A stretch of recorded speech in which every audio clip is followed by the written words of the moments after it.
Witness today आपका बहुत बहुत स्वागत है।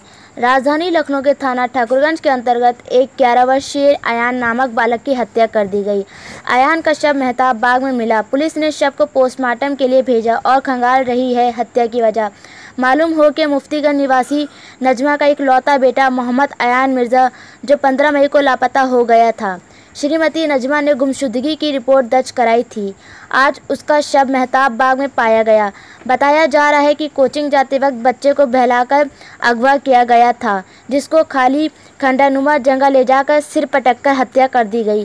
पुलिस ने हत्यारोपी नसीमुल हसन उर्फ रिंकू नामक व्यक्ति को गिरफ्तार कर पूछताछ कर रही है। पुलिस अवैध संबंध सहित कई पहलुओं पर तलाश रही है हत्या की। थाना ठाकुरगंज अंतर्गत जो बच्चे का शव मिला है, क्या है पूरा मामला? ठाकुरगंज पुलिस स्टेशन में दिनांक 15/5/2020 को एक लड़के की गुमशुदगी की रिपोर्ट लिखाई गई थी।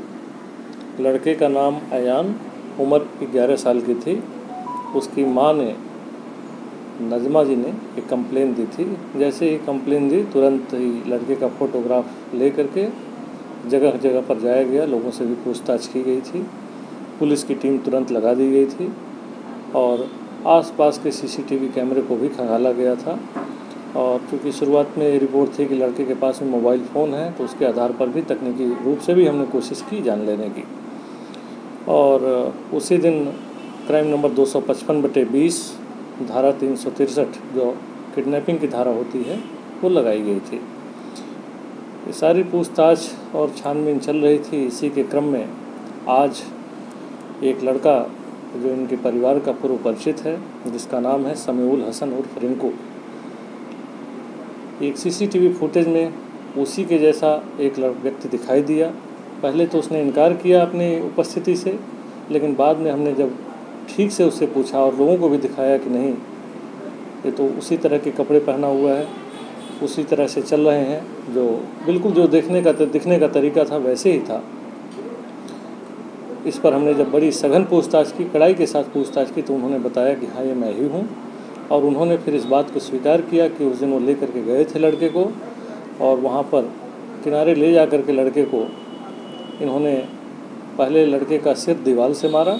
उसके बाद से लड़के का कुछ कपड़े वहाँ पर थे, जो अबैंडन्ड हाउस है, वहाँ पर कपड़े से उसका मुँह दबाए और गला घोट करके उसकी हत्या की इन्होंने स्वीकार किया। इस निशानदेही पर, इनकी बात के ऊपर हम लोग तुरंत ही वहाँ पर पहुँचे। पुलिस की टीम गई, उसने देखा वहाँ पर लड़के का शव था, वहाँ पर बरामद किया। शव बरामद करने के बाद से हम लोग तुरंत ही इसको पोस्टमार्टम के लिए दे रहे हैं, ताकि मृत्यु के जो सही कारण क्या है इस बात का अंदाज़ा लग सके और हम लोग आगे की कार्रवाई कर सकें। इसी के साथ ही आगे की विवेचना हम लोग स्टार्ट किए हुए हैं, ताकि किन कारणों से इसने इस लड़के की हत्या की, इन कारणों के भी हम लोग तफ्तीश कर रहे हैं। और जैसे ही कुछ आगे मिलेगा हम लोग आपको सूचित करेंगे।